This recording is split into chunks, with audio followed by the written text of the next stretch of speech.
আজকের প্রথম আলোর শিরোনাম, 16 বছর পর আবার স্পেনের বিশ্বজয়। বিশ্বকাপ ফুটবলের ফাইনালে গতরাতে আর্জেন্টিনাকে 1-0 গোলে হারিয়ে বিশ্ব জয় করল স্পেন।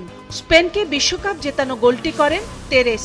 গোলের পর উদযাপনের ছবি দিয়েই প্রথম পাতাটি সাজানো হয়েছে পত্রিকার প্রথম পাতার শেষ ভাজে মধ্যপ্রাচ্য পরিস্থিতি নিয়ে এক কলামের প্রতিবেদন করা হয়েছে।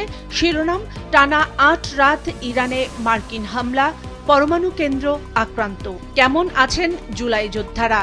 এই শিরোনামে 2 কলামের ব্যতিক্রমী একটি প্রতিবেদন করা হয়েছে পত্রিকাটিতে। স্থানীয় সরকার নির্বাচন নিয়ে নির্বাচন কমিশনের অবস্থান প্রসঙ্গ তুলেও এক কলামের একটি প্রতিবেদন রয়েছে প্রথম পাতায়। শিরোনাম, স্থানীয় নির্বাচনেও সেনা মোতায়েন চায় ইসি। প্রতিবেদনে বলা হচ্ছে, সেনা মোতায়েনের আইনি সুযোগ রাখতে চায় ইসি। পাশাপাশি দ্বৈত নাগরিক এবং এমপিওভুক্ত শিক্ষা প্রতিষ্ঠানের শিক্ষকেরা স্থানীয় সরকার নির্বাচনে প্রার্থী হতে পারবেন না, এমন বিধান যুক্ত করারও প্রস্তাব দিয়েছে সাংবিধানিক সংস্থাটি। দেশের অধিকাংশ পত্রিকারই প্রথম পাতার প্রায় পুরোটাই আজ দখল করে নিয়েছে বিশ্বকাপ ফাইনালের খবর। ব্যতিক্রম নয় যুগান্তরেও। শিরোনাম, গৌরবে সৌরভে সুরভিত স্পেন, মেসিদের কাঁদিয়ে ইয়ামালরা বিশ্বকাপ চ্যাম্পিয়ন। স্পেন দলের বিশ্বকাপ ট্রফি হাতে বিজয় উদযাপনের বড় ছবির নিচেই ছাপানো হয়েছে একটি দুদকের অভিযানের একটি বিশেষ খবর। শিরোনাম, সাবেক মন্ত্রীর ফ্ল্যাট যেন বিশ্বখ্যাত ব্র্যান্ড শপ। এতে বলা হচ্ছে, সাবেক ভূমি প্রতিমন্ত্রী সাইফুজ্জামান চৌধুরী জাবেদের রাজধানীর গুলশানের 2টি ফ্ল্যাটে অভিযান চালিয়ে বিপুল পরিমাণ বিলাস সামগ্রী পেয়েছে দুর্নীতি দমন কমিশন দুদক। এর মধ্যে রয়েছে 300টিরও বেশি কোট, 532টি টাই, শতাধিক কামিজ, 5টি বিলাসবহুল গাড়ির চাবি, 3 সেট মুক্তার গয়না, 21 লাখ টাকার রোলেক্স ঘড়ির ওয়ারেন্টি কার্ড সহ আরও বিভিন্ন জিনিস। দৈনিক যুগান্তরের শেষের পাতার শিরোনাম করা হয়েছে, শিক্ষা প্রশাসনের বিতর্কিত কর্মকর্তাদের নিয়ে করা একটি অনুসন্ধানী প্রতিবেদন। শিরোনাম, শিক্ষা প্রশাসন, বিতর্কিতদের কবজায় গুরুত্বপূর্ণ 5 পদ। প্রতিবেদনে বলা হচ্ছে, কোণঠাসা হচ্ছেন বঞ্চিত কর্মকর্তারা, আর ক্ষমতাধর কর্মকর্তাদের অধিকাংশই কেউ ছিলেন অতীতে বঙ্গবন্ধু শিক্ষা প্রকৌশল পরিষদের নেতা, কেউ আওয়ামীপন্থী শিক্ষা ক্যাডার সমিতির নেতা, এমনকি একজন জাহাঙ্গীরনগর বিশ্ববিদ্যালয়ের বঙ্গবন্ধু পরিষদের সিনেট সদস্যও ছিলেন। এই তালিকার প্রায় সবার বিরুদ্ধেই নানা রকম অনিয়ম ও দুর্নীতির অভিযোগও রয়েছে, যা তদন্ত করছে দুর্নীতি দমন কমিশন।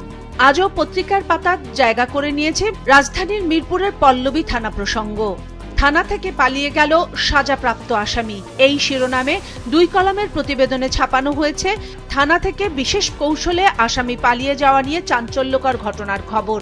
আর এতে পল্লবী থানা কর্তৃপক্ষের দায়হীন আচরণের কথাই উঠে এসেছে প্রতিবেদনে।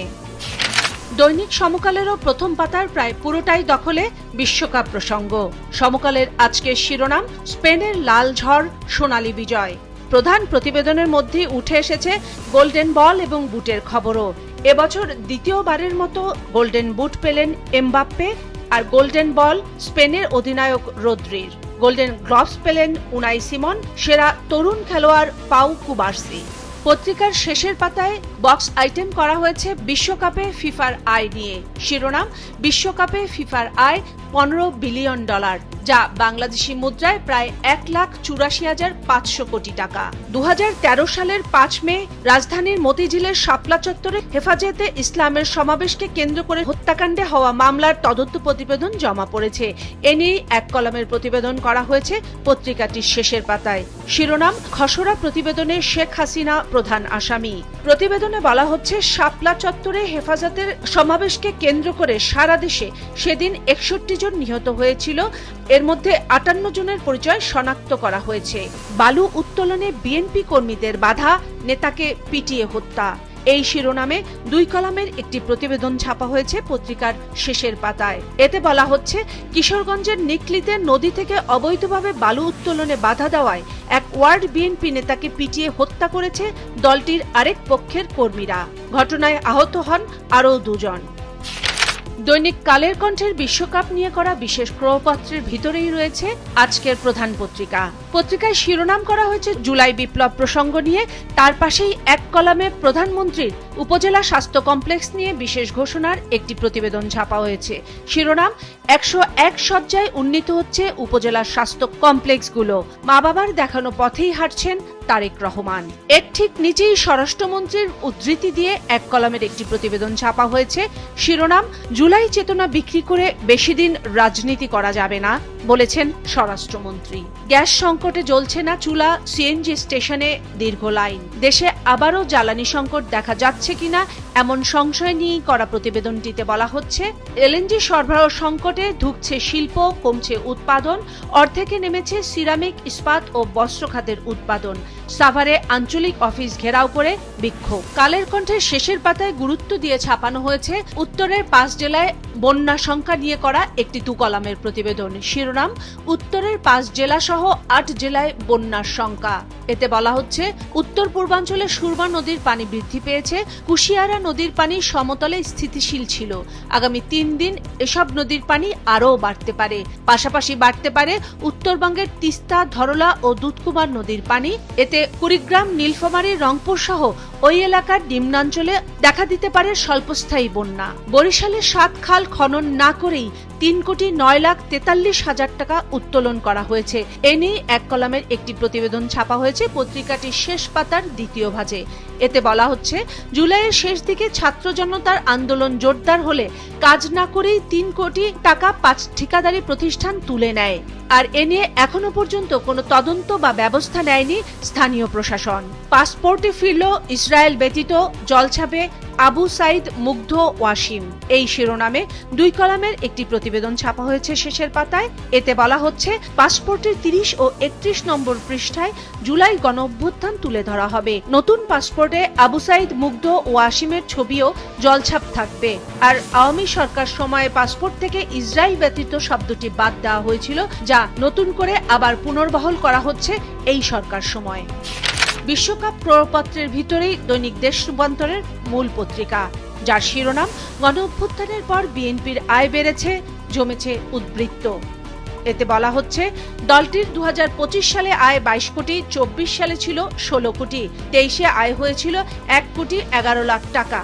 উপকূলে 10 দিনে 3 টর্নেডো। এই শিরোনামে 3 কলামের একটি প্রতিবেদন ছাপা হয়েছে পত্রিকাটির প্রথম পাতার 2য় ভাজে। এতে বলা হচ্ছে, জলবায়ু পরিবর্তনের প্রভাবে দেশের সমুদ্র উপকূলবর্তী এলাকায় টর্নেডোর হার বেড়েছে। বেশিরভাগ টর্নেডো হচ্ছে দুপুর থেকে বিকেলের মধ্যে। চলতি বছর 9, 17 ও 18 জুলাই 3টি টর্নেডো হয়েছে দেশে। এর হার আগামীতে আরও বাড়বে শঙ্কা বিশেষজ্ঞদের। পত্রিকাটির শেষের পাতার খবর, সংবাদ সম্মেলনে তথ্যমন্ত্রী বললেন, 2022 সালের ফুটবল বিশ্বকাপ সম্প্রচারে অর্থ লোপাট হয়েছিল। এতে বলা হচ্ছে, বিশ্বকাপ ফুটবলের সম্প্রচার সত্ত্ব কেনাবেচায় আওয়ামী সরকার রাষ্ট্রের অর্থ লোপাট করেছিল দাবি করেন তথ্যমন্ত্রী, যা 2026-এর খেলা সম্প্রচারে মধ্যস্বত্বভোগীরা করতে পারেনি বলেন তিনি। গণভোটের রায় বাস্তবায়ন না হলে জনগণের আস্থা নষ্ট হবে। এই শিরোনামে জামায়াত আমিরের বক্তব্য নিয়ে একটি 1 কলামের প্রতিবেদন ছাপা হয়েছে। এতে বলা হচ্ছে, গণভোটের রায় বাস্তবায়ন না হলে প্রয়োজনে রাজপথে আন্দোলন গড়ে তোলা হবে, বলেছেন জামায়াত আমির। এইচএসসি পরীক্ষায় ভুল প্রশ্নপত্র নিয়ে আবারও বিতর্ক উঠেছে নীলফামারীর কিশোরগঞ্জের একটি কলেজে। আর এ নিয়েই 1 কলামের প্রতিবেদন ছাপা হয়েছে শেষের পাতায়। শিরোনাম, এইচএসসি পরীক্ষা, 2.25 ঘন্টা পর পরীক্ষার্থীরা জানলেন প্রশ্নপত্র ভুল।